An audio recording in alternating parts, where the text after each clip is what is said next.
All right, welcome in, gang. Coach doesn't usually break down individual plays because we would just be here all day. I mean, every single game has like 100 plays that are just obviously corny and ridiculous.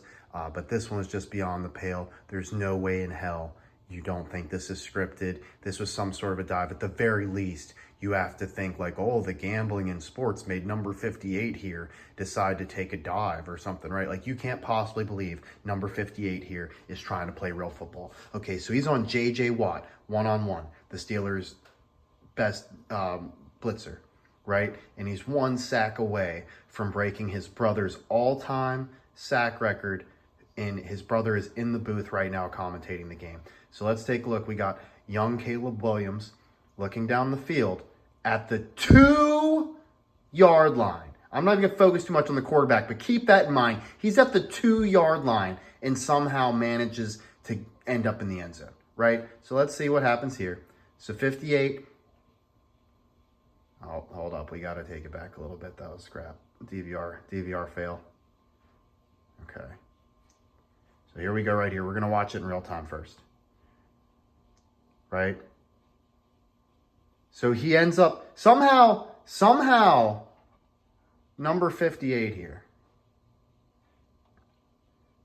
I hate DVRs. They're so sketchy. But somehow number 58 here. We're gonna try to pause it when he's engaged. Right? So he's at the 3-yard line and getting driven like backwards right now. Right? Now he's at like the 1. Number 58 is at like the 1-yard line, inside of the 1-yard line. Okay? How does he end up here, facing backwards? How does he end up at the 4?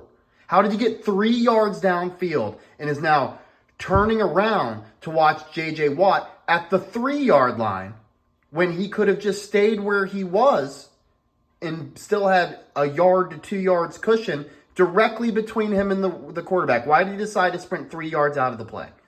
Okay? And why is Caleb Williams here? He could go right up into this little gap here. You know, there's not much there. He could try to bootleg it around here. The last thing you would do is run directly into the end zone when that guy's still... Sorry, coach accidentally hit stop. So the last thing you would do is go directly into the end zone, right? So what does he do? He goes directly into the end zone and has already lost the ball. He somehow lost the ball and gone like 3 yards into the end zone within like a tenth of a second. Like, did you see how fast that was? Right? And 58, still not even back to where he was. Still not even back to where he was. Still just turned around, completely watching the play. No sense of urgency. He's not trying to get over closer to help. He's just kind of waltzing over there. Right? So let's see what happens next.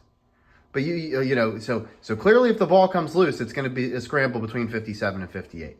But there's no excuse in hell. 58, especially after being the whole reason this play is busted to begin with, isn't doing everything in his power to try to get back and save this play, right? So what happens? Oh, I'm just going to watch the other guy fall on it. We're just going to watch the other guy fall on it. So it didn't bounce perfectly in front of him. Right? So he's facing the quarterback and the ball bounced, oh my gosh, like a full 1 foot. It's like literally not even a full foot away from his right foot, right?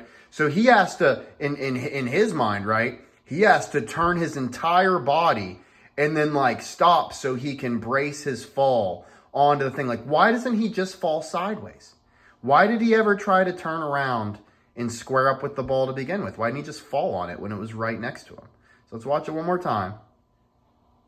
This disaster, this would be a glitch, this would be like 100 glitches combined in Madden. And you just accept this as real football. It couldn't be a safety, couldn't have been a sack at the 1. His record-breaking tackle has to be a defensive strip sack touchdown when he leads the league in strip sacks since 2017. Okay.